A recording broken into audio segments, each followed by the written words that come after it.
Anybody else? Any announcements? If not, we'll go on to the world famous Paul Preston. What's really going on? Find out for sure. Okay, well, this is the time frame that I guess it's kind of like the Prime Minister's questions. So if you have any questions, I'll take questions for a few minutes. Yes, ma'am. Is it time to leave California yet? No. The question is it time to leave California yet? And the answer is no.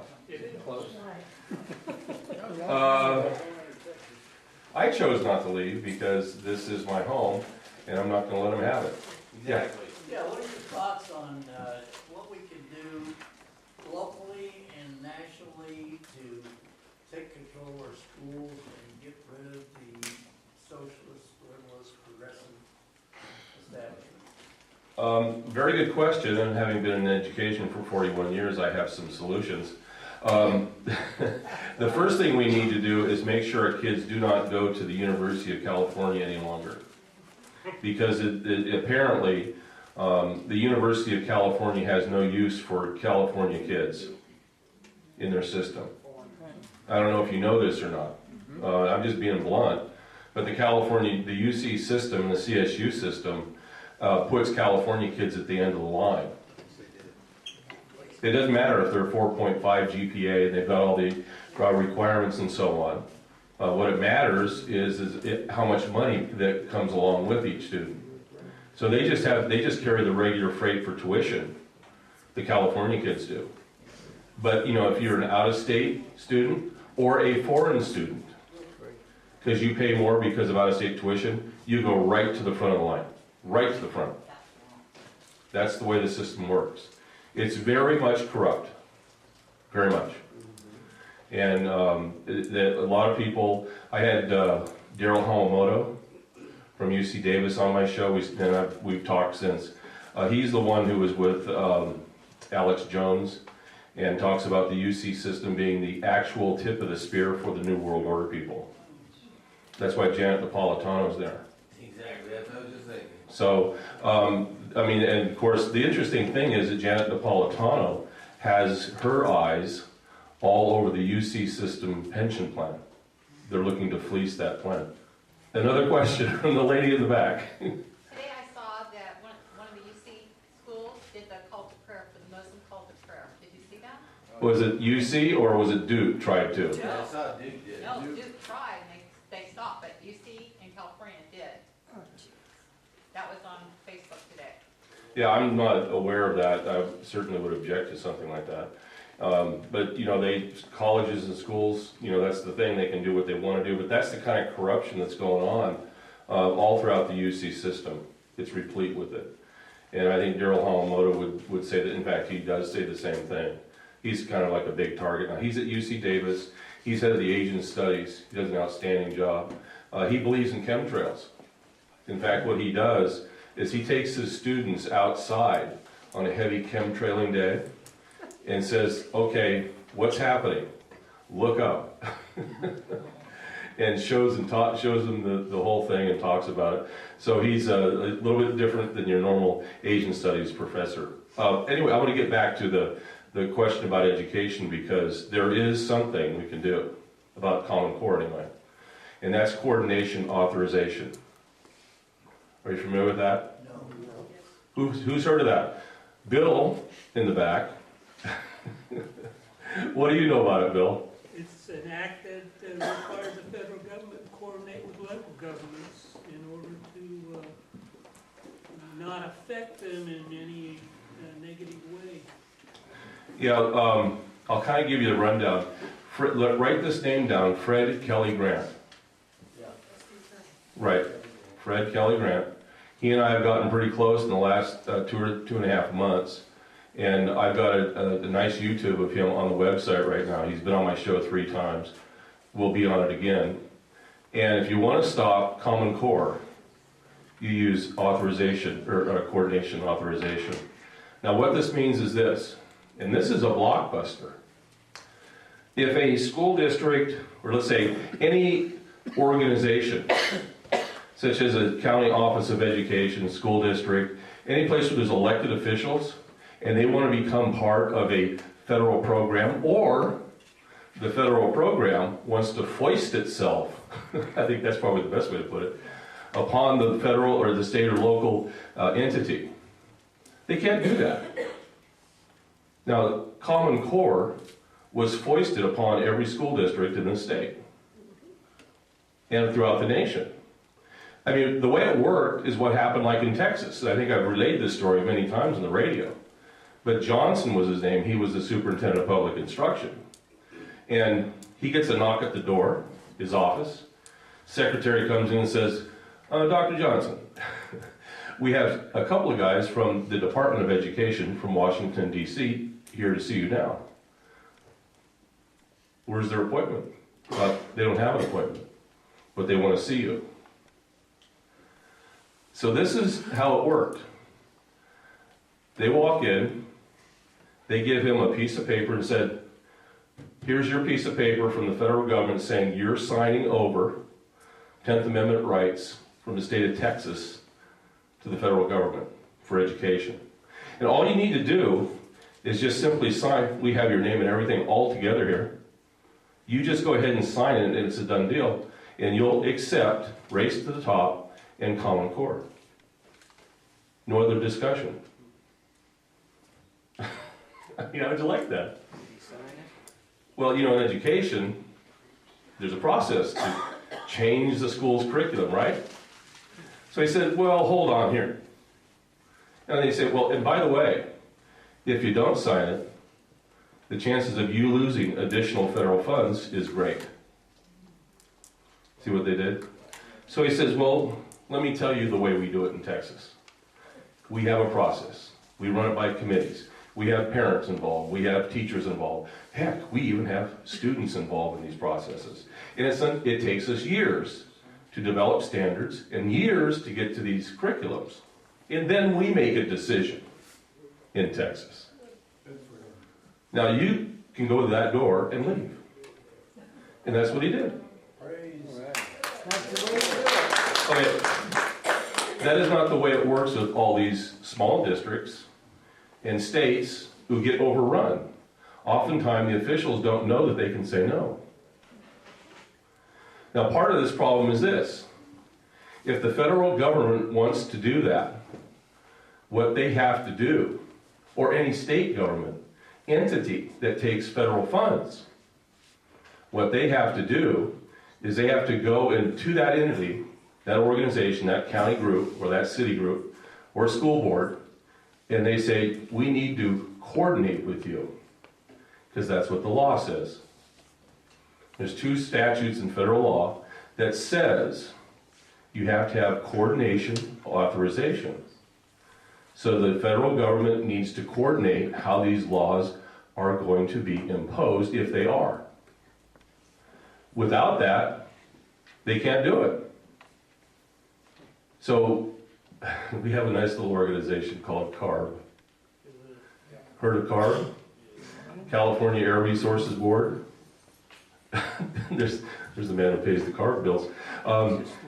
CARB is really kind of fit to be tied in Redding, California right now, because Mr. Kelly Grant is up there right now working the system. Mr. Grant is a former federal prosecutor out of Baltimore. He's 77 years old. He has put away numerous mafia people.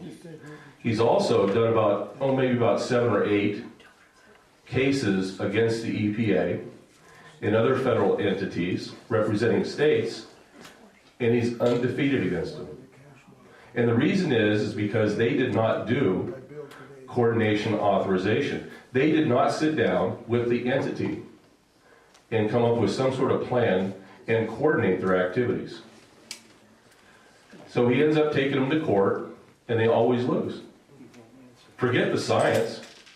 They always lose procedurally, and now this is well-established law, and he is going after CARB right now in Redding. And I predict CARB will lose. they will lose big time. I also make this prediction, that Common Core will be taken down because of lack of coordination authorization. It'll be gone.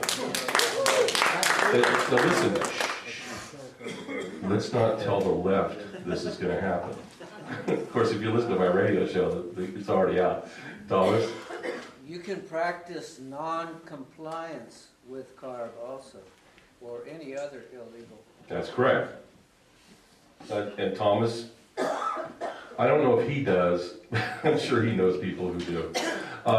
Non-compliance is kind of interesting, and I think I've told this story, but Katie Grimes, who writes for Flashpoint,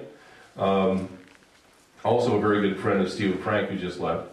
Katie Grimes called me one day and said, we were deep into this CARB thing, and she was writing about it. She absolutely slays what's her name, Mary Nichols, who's the president of CARB. Mary Nichols, in my opinion, is worse than a Nazi.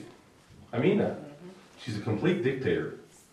The CARB board, none of those people are accountable to anybody. They're the regional organization for the air that we breathe. They're the ones who came up with the phony carbon credit schemes and all that stuff. Now, as an example, if they're running a CARB meeting, and some speaker gets up and says, Miss Nichols, I really object to this, that, and the other. You know what she does? Sit down. No, she doesn't tell them to sit down. Closes the meeting. They just close the meeting and walk out. I'd like your city council to do that. What would you do? I mean, seriously. But they're not accountable to anybody. They can write rules and regulations. And for a while, they were bullying people into paying the fines and fees. Right, Thomas? Thomas doesn't pay. Like a lot of people don't pay.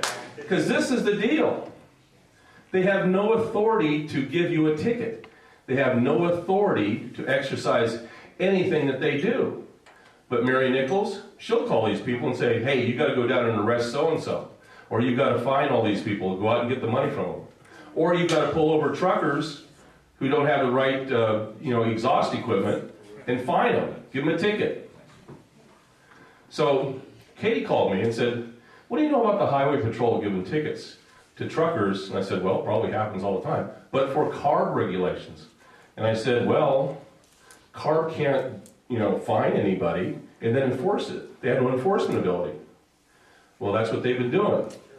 So I went to their website, and their website said over 10,000 tickets given to truckers so that we can prove a point. That's what it said. So I'm looking at look, we're not making this up. This is stuff that's happening. So I looked at it. I said, oh my God. So I started digging into it, and so did Katie. And Katie called the Highway Patrol down in West Sac. What gives CARB the authority to have you write a ticket and enforce CARB regulations? Because that's what they were doing. The Highway Patrol was.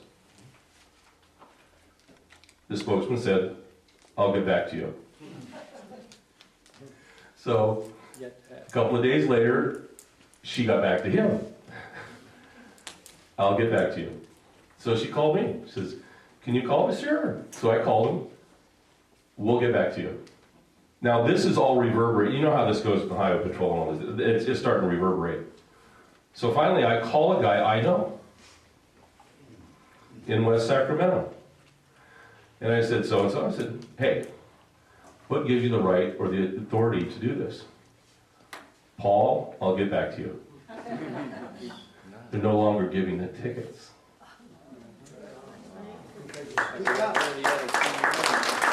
Just simple little things. Except to Thomas, right, Thomas? Well, I think they're expecting voluntary compliance. Right. And they're doing it under a threat. Correct. Now, do you want to explain that real quick? Well, This is how they're giving the tickets now. My suggestion is don't follow along with it and don't bite the bait, don't take the bait. Go ahead. keep sending out notices to businesses, and then they hold meetings where the state employees for CARB come and conduct a meeting and tell you all the things that you need to be compliant with. And then they go on their way. And people like lemmings And go most along with it. people will say, okay, I'm gonna be compliant with that. Yeah. Well, Most people, but not all. the problem with any of the regulations and so on that CARB is trying to put down is they've never done coordination. Now, this goes to the EPA. The EPA has never done coordination with just about anything they've done since the 70s. Let's think about the potential there. Yes? I think it costs around $50,000 per vehicle to try to get into compliance. Some people are going out and buying new trucks because they say, why fix an old truck that could have ongoing problems? Go for a new truck. This happened to the local Habitat for Humanity just recently. Right. And a lot of places don't have the money to put into upgrading like that. But they're doing it because they feel that's the law. They feel that that's the law and that something bad and evil is going to happen to them, but that's not going to be. They're trying to get voluntary compliance is what they're trying to do. And then they try and threaten you. What they were doing with the ticketing business is that they were stopping truckers at truck stops, and then the highway patrol was over on underneath another tent, and they would inspect the truckers' stacks and everything, and they'd say, well, you need to go see the highway patrol now. And so that's all stopped. As far as I know, any truckers seeing that going on? Anybody in here? So CARB is being taken on in Reading right now as we speak. And what it is, it's a real interesting process. They formed a citizens committee to act as a liaison between the city and the county. And they have become experts in coordination through the tutelage of Fred Kelly, Tom Grant. They have become the experts, and the city and the county supervisors have recognized them as such. So as we speak, in the last several days, they've actually been doing hearings and getting sworn testimony, and CARB refuses to participate because they feel that law does not apply to them. Nor does any other law, except that they make it up. So the next step is to take them to court. I think that's really where it's going to go. And they predict that the CARB will lose, and they just recently lost something up here in Tanana County too, a case up in Tanana County. First loss that they've ever had in court. Yeah. They also give grant money to a lot of big, huge trucking companies and stuff. Right. But the little guy, he's getting nothing. And for your information, who funds CARB? Who funds CARB? We do. What entity? Well, ultimately, it's a UN organization. And a lot of NGOs and so on contribute to it or get grants from it. And doesn't the EPA also? EPA, correct. And you see, that's one of the reasons why they have to fall in compliance with that federal law, is that they're taking massive amounts of, first they tried to deny that. What? They tried to deny that, and that law didn't apply to them. Of course, now they're just backpedaling because they don't know. You know, it's the Three Stooges over there. It really, truly is. But let me make a point about Common Core. My suggestion, and I'll take this back to Fred Kelly, if anybody wants to start one of these organizations, a committee on coordination for our local entities around here, it's probably one of the most powerful groups going, because the committee can become an expert in this, advise the city councils, and then it takes one official, elected official, to invoke coordination. It's a simple procedure. And what happens if you get an elected official who wants to, let's say their CARB's coming in and they're having problems, they don't want to be hindered by all that, you can get an elected official. Anybody elected in here? Nobody tonight. No one tonight. You gotta have one with guts. No, I think with something else. Yes, But you said any elected official. any elected You official. could be head of the library or something like Right. that if they're elected, right? Water people. Any water people in here? Water board members. But they can invoke coordination. That's the terminology, to invoke coordination. And by law, they have to follow it. If not, you can take them to court, and you'll win if they don't follow it. What's the we've got an attorney over here. Invoke, what does that mean legally? I don't know. An elected official. I don't know that that's a legal term, it's just out of Webster's dictionary. I don't know. Hey, I made that up. Are you kidding me? It's gotta be legal. Follow my law. If I- you invoke it, you're just using it, you're just calling it a Calling it into account, okay. Yeah. Probably the opposite of revoke. You invoke, you institute something, you revoke. Right. You repeal it. And as Fred told it to me, he said an elected official has to, quote, invoke, which means a process is going to follow up. It means it exists, they just have to declare that it's good. Correct. We're making legal talk here, and I'm not a lawyer, so we're really in trouble. But what I was trying to get to, it's a relatively simple process. It's just a couple of letters to the agencies, and it stops everything. So that's something that we need to consider, I think, in this community. This is probably a lame question, but Fred Kelly Grant is 77 years old. How big a staff does he have? Because he isn't gonna be here forever. Well, it's really interesting. The very beginning of this videotape that I have on my website, that's exactly what he says. It's almost word for word what you just said. That he's 77, he's been around for a long time. He knows he doesn't have enough time left to finish this up, but he has a lot of people around him, and it's a growing group of people, and he's trying to train people in this process of coordination. So it works. He's already proven that it does work. The Cliven Bundy situation, he's going to be in touch with Cliven Bundy because that's a classic example of where they did not use coordination. Do you think Harry Reid's going to be happy with that? It's going to be a wonderful thing. Yes? Can this be used for state gun rights? Yep. Anything. I think the ammo ban might apply to it somehow. I just think that one law does.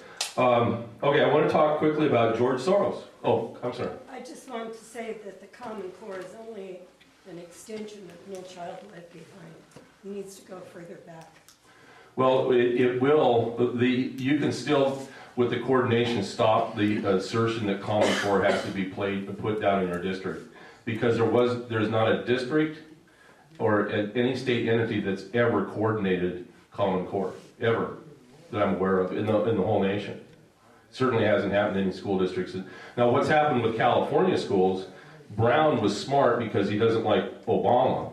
He doesn't like Common Core, so they kind of pulled it apart and delayed it a couple of years to get the public used to it, which is kind of like backing in, the Common Core, but it still needs coordination, which will stop it. George Soros, Ferguson. You all heard about this? Because you listen to Agenda 21 radio, don't you? Interesting, our boy George, that's an interesting visual. He decided that what he would do would add to our nation's chaos. And he put up $33 million to go in to Ferguson. Isn't that sweet of him? And of course, with the intent to fund all these nonprofit organizations, they're all leftist organizations, so that they could have a night or two of rioting. Isn't that nice? He's the same guy who's trying to foist marijuana upon every state in this nation. And there's the man back there who knows about it. So this is what we're facing in this nation. And, if you think about the whole Ferguson riot situation, it was completely staged, in my opinion. It was absolutely staged. So how many believed it wasn't? It was fomented. Yeah, it was fomented. You had Holder and who I call the bigot brothers, the president, Holder and Sharpton. Right down there doing that. And it's interesting the tentacles that Mr. Soros has. But this was designed to sort of, spark riots in the United States. And it didn't happen. It just didn't happen. Why? See, we're smarter than that. You know, really, doesn't it seem like amateur hour, really, with the president? I mean, he's doing some really egregious things, but when he tries to do something that's going to spark, like, I mean, he's totally, who was it was telling me that the president seems to, these guys are living in the dark ages, or they're living 40 years ago in terms of race relations. It's just not working. It's not working. I think we've all been there, done it. But, you know, there's an interesting thing. I went out and did the demographics on my radio show with Google Analytics to see who's listening to my show. The largest group of people listening to my show are the 18 to 35. That's good. I was like, 18, now, I call that a clue. Kids want answers. You know, yeah, it's a really good clue. I was really encouraged by that. So I was like stunned when I saw that, and it's a sizable number. So I don't know what I'm doing. I'm just out there telling the truth. But they are listening, and I'm glad that they are. But this is something that I've heard from other people too. The millennials have just turned off to these guys. You know, they figured it out. Plus the news and information they get, again, digital information, other than the mainstream media, continues to grow. It's growing and growing and growing. And that's where the kids are getting their information. You know, they got their apps and all this good stuff. And so I have a lot of faith and confidence in what's going on in this country, except for these ISIS people. And nobody's doing anything about it, right? So here's what I have to say about that. We're giving them money. Yeah, we sure are giving them a lot of money and weapons. But, you know, I said the other day that when Obama did not go to France, Paris, in March, and I know they staged the marching scene for the leaders because, you know, if you've been in France in those little cities, I mean, there's not a lot of places where you can pack 3 million people in, and putting leaders out there, so they staged it with the leaders on a side street for security reasons. I understand that. But look at the signal that was sent. And so I decided that day, in my opinion, that our president has given up the connotation as leader of the free world. We no longer have a president that is a leader of the free world.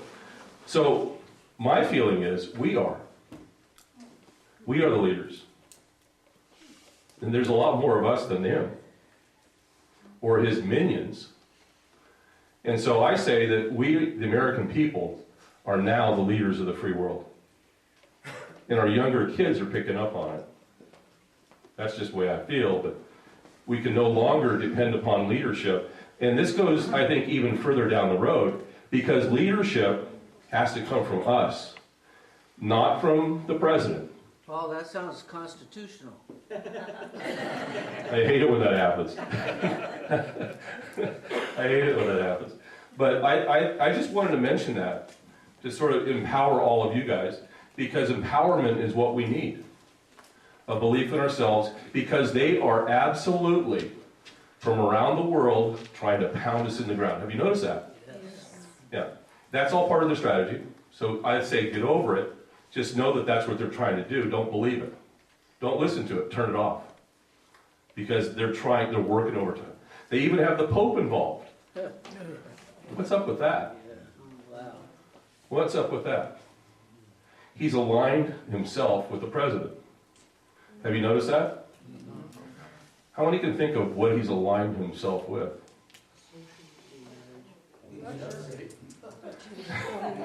See? He believes in redistribution of wealth. So does Obama. He believes in, now listen to this. I kind of got off on this today. He believes in global warming. Yeah. And just, you know, exactly like Obama does. Anything else you can think of? Homosexuality? Well, he also believes, I don't know about that one. He also believes in Cuba. Right? They see eye to eye on that. And they also see eye to eye on Islam. How many have found that out or remember that? What were the words of the Pope? They came out about 10 days after Obama used similar words on September 10th. Islam is not a violent religion. And the Pope said that. So you start to look at all the consistencies that are between the two, and you realize there's something wrong in the air. Maybe there's too much carbon dioxide that we're all breathing it in. But you start to look for those consistencies. So you're starting to hear the religious overtones of what these people are doing. And it's sad.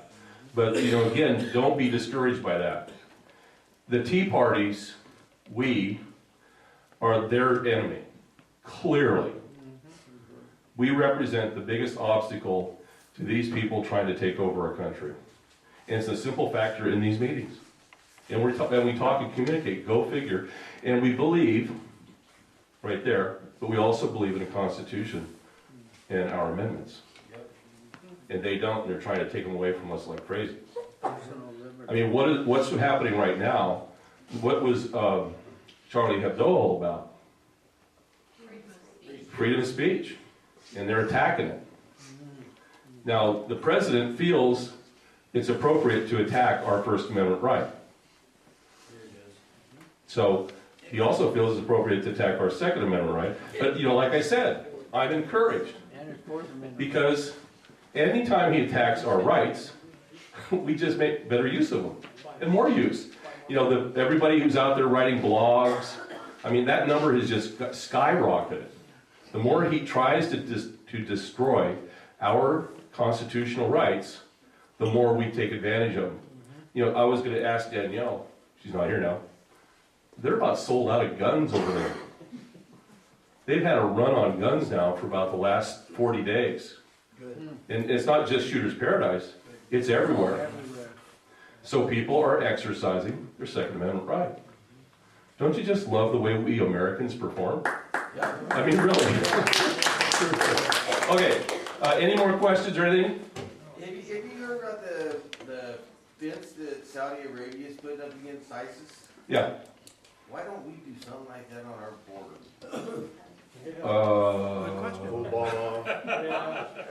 Well, I will share that I did talk to one of my Border Patrol agents down in San Diego about a week ago. And they're just letting people come across the border at will. Because they can't stop them. No, they have to catch it. Yeah, they can't detain them. He's eliminated their ability to detain. So. Well, common core, if the school's already gone that way, can they go back and put it on? Yes, absolutely. Okay, because they were asking questions like, bringing kids, how many guns do you have now? Do you have a gun in the house? Stuff like that. Where were they asking that? Where is it? The teachers or some administrator? I don't know too much about it, I just know that. But just curious if you can go back and redo it. Yeah, you can. You can. They pulled them out and called teaching. Yeah. What's encouraging is Hancock on his show brought out some statistics, and the blacks in liberal states are fleeing to the southern states and the southwestern states, to conservative states, because they're better off financially. Right. And they can buy homes, and they can start their businesses and everything. So that's looking better. Well, one of the things that, and again, this goes back to the race, the bigot brothers and what they're trying to do. They're trying to foment racial hatred, and in reality what's happening is that blacks are ignoring them, and they realize where they're better off. Amen. And they have a lot of spokespeople now. We talked about Ben Carson and others, Allen West. Almost all of them are Tea Parties, by the way. That's emboldening people to go out and act. And that's what we're seeing. We're seeing the destruction of the Democratic Party in so many ways as a result of the 1964 Civil Rights Act. And that's the kind of stuff that's happening.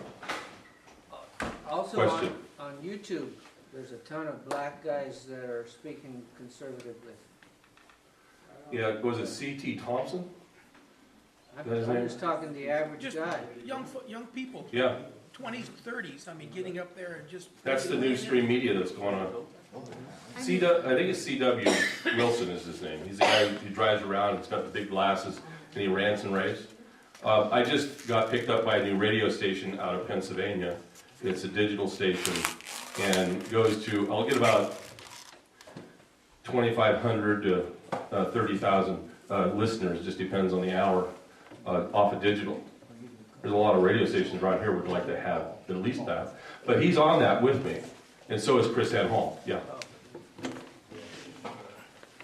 You know, we were talking about, you know, the younger viewers, and I have a lot of friends and associations with people that are not Tea Partiers. But yet I'm getting things forwarded to me that I think come straight from the Tea Party. One was of Michael Brown. Before this, it was one of his cohorts were taking a film of him beating this old man. And this old man had to be in his late 60s, early 70s. What was bad, once he had him down, he was kicking him. In the head, right. In the head and all over. And yet his parents said what a sweet child he was. And I'm sitting there going, and these are coming from other people, from kids. And then I saw one just today about a meeting, and I think it was, what was it, honey? Whatever. What did I tell you it was? Freedom? Well, anyway, and it was a Muslim lady that spoke up in a meeting with a topic that had nothing to do with Muslims in the country. It had more to do with how are we going to generalize this. And the lady just lit into her after a while. And she says, why are you bringing this up? You know, this is our subject if you want to talk on the subject. But if you want to talk on this, let's talk about the reality. And she starts spitting out all these statistics. And the clapping went on so long that she actually was sitting there for about 35, 45 seconds until people finished talking to her so she could go ahead and complete her sentence. You know, a little hint, I do my show live on YouTube now from 12 to 3, so you can go to my website and see it. You know, you'll see my smiley face. And it's interesting because I'm watching myself as I'm doing the radio show, which is very interesting. And it's an interesting biofeedback. But the point about YouTube and Ustream and all these other video apps that are out there and people watching on the video. Anybody listen to my show? I know there's somebody in here who does. Okay. You listen on YouTube. If you go to my website tomorrow, just click the listen button and you'll see the screen pop up and there will be my face. It'll be a live stream on your? It's a live stream right from 12 to 3. Well, hey, you know, I get people all around the nation listening, so I'm happy about that. You can't do that on air broadcast. Yeah. You know what's so discouraging? It's like with the Muslim people teaching their 2-year-old, 3-year-olds to hate, hate, hate. You see so much of this of so many young black parents teaching their toddlers and their young kids. They had one on, I think it was on Facebook. They had a little 3-year-old blonde girl riding a tricycle in the street, and they had a 12-year-old black boy egging on a couple 7, 8-year-old black girls just to mercilessly go at this little white girl. Of course, where's the parents, you know? Right. But, well, that really, and I've witnessed that. I've been part of investigations when students are doing that, and it's really brutal. But the bottom line, in every case of the kids there, none of them has a stable family. Some of them are foster kids. Some of these kids are living underneath the bridges around here. That's the exception to the rule, though. It's not. Well, but it's a bigger problem, is what I think you're trying to say, Tom. And it is. And it's the breakup of the families. yeah. Whatever's in the home with a boyfriend or whatever the case is, I mean, you see, that trend I think is absolutely reversing now. I really believe that. And it's reversing in a big way because this is the first time in our nation's history where we've had black conservatives step up in mass. In mass. And they've got a communications presence. They're on the radio, they're on YouTube, they're on TV. They're being stifled and prevented from being on a broader base by the mainstream media. They're just not letting them be on, except Fox News. But they have issues too. You know, I mean, they're not getting all. So the truth really kind of ends, really, for a lot of these people, at the end of the corporate trail for the big mainstream media, including Fox. one of the biggest problems Fox News has is they're not coming out and talking specifically about the Muslim Brotherhood and the President of the United States. They don't go to the jugular. They don't do, they watch them. They do everything but talk about that. I mean, it's absolutely nauseating to watch. Steve Emerson was on the other day from the Investigative Project on Terrorism, who's been on my show many times. And I was watching Judge Janine even. Now, he made a mistake about Birmingham and stuff he had to recall, but I called him and I said, well, is Fox ever going to say anything? Because I don't think so. But he's the guy who brought to everybody's attention on Agenda 21 Radio that the president was seeing members of the Muslim Brotherhood in the White House. They're still there. They're working there. So that's where all this kind of leads to. But my point about the media is that the YouTube phenomena and the mainstream, the new media has just taken off. And that's where these kids are getting their answers. And they're getting the truth. Now it's interesting. State of the Union. Want to be taxed some more? State of the Union. You know who's going to be interviewed is the president right afterwards. And you know who he's going to be interviewed by? A cable company on YouTube. He's not going out to the air broadcast companies and the major corporations. It's YouTube. See? He gets it too. At least they're coming around to it in the White House. It's too late for them. It's too late. There's too much out there. Hillary said it herself right at the CFR that they're in an information war and they're losing. Yes. They're behind the curve. The conservatives have it. We have it. And here's part of the problem. Is there's going to be more conservatives, especially with the millennials. And Chris Street talks about this demographics all the time. He knows all this stuff. He's like out there, you know. Anyway, but he talks about this all the time. The more you dig for truth on the internet, and the more you find, the more conservative you become. And that's what's happening to kids right now. That's why when I checked out that demographic, I about fell out of the chair. What? Kids? Listening to me? Yeah. Yeah, I mentioned to this before, but you probably forgot about it. But I remember a couple of years ago, I saw a report that the FCC had taken away the Freedom of Information Act covering the FCC. So there's reasons for that. I mean, being they're going to try to control the internet and everything. Well, they're going to try. It's true or not? But I mean, listen to this little story. This is a really interesting. This new station that picked me up is a digital station out of Pennsylvania, and they say really bad things about the president. No. And you know they're digital. They're not air broadcast. The FCC has no. What's the difference between digital and? Everything that comes over the internet or cable. Okay, that's digital. Pennsylvania is a Democratic state mostly. Yeah, well, this plays to the whole nation, but it's mostly East Coast. And so I guess the White House hears about stuff like this. So listen to this. They get a letter from the FCC threatening that they're going to take away their music licensing and any other licensing that they have. Okay. So the owner sends back another letter from their attorneys and said, well, tell us how you're going to do that. You don't have any jurisdiction here. But they were trying to enforce a law on them that didn't exist. Just like Carl. Just like Carl. Exactly like Carl. So they're doing all the things that they want to do to irritate the president. And I'm right there with them. Jeez. I can't believe it. Okay, last question, one more. Yes, here's comes Roger. I came to listen and not talk, and I always learn more that way, but I have to put in a plug for something. I just wrote an open letter about Stuart Soros to all members of Congress. I sent it to the Washington Times, and that Soros is really guilty of treason and sedition. At a minimum, we should take his citizenship away, but he belongs in prison.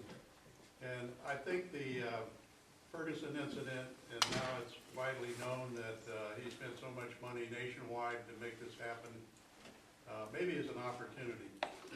And I think since we have a Republican Congress, that it's really time we put the heat on Congress to get involved and investigate this guy and do something about it. And because he has a shadow party already formed with Hillary. Right. Chelsea got married at Soros' daughter's house in Long Island. Soros and Clinton's go back all the way to Bill. She's pegged. Lieutenant Governor Gavin Newsom went to Soros' wedding. He's part of the shadow party, and I'm sure he's going to be plugged for the next governor of California. And I'm sure that Kamala Harris, drug money put her in office, and now she's saying, I'm not opposed to legalization of marijuana. This thing is all orchestrated by this subversive creep. And if I'm the only one raising hell about it, there's nothing going to happen.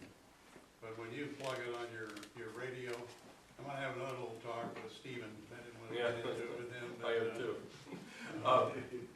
Roger wrote an excellent letter, and I'll put it up on the website tonight or tomorrow morning. You'll see it about what we should or should not be doing. We should actually be doing with George Soros, and maybe we can get it spread around to everybody so you can see what that's like, and maybe we can start putting the push on, and maybe make that letter go viral with all the other Tea Parties. Because listen, they don't like anybody putting pressure on them. They really don't. And the letter is very well written, and it spells it out for George Soros. And, just to get his ire, because George Soros does not like Roger. I don't know if you know that. It's about that book that Roger wrote about George Soros. Roger, I'm sorry, buddy. Lost a friend on that one. So. Gets aggravated, maybe I'll have a stroke. They don't like the light. That's right. Okay, thank you very much.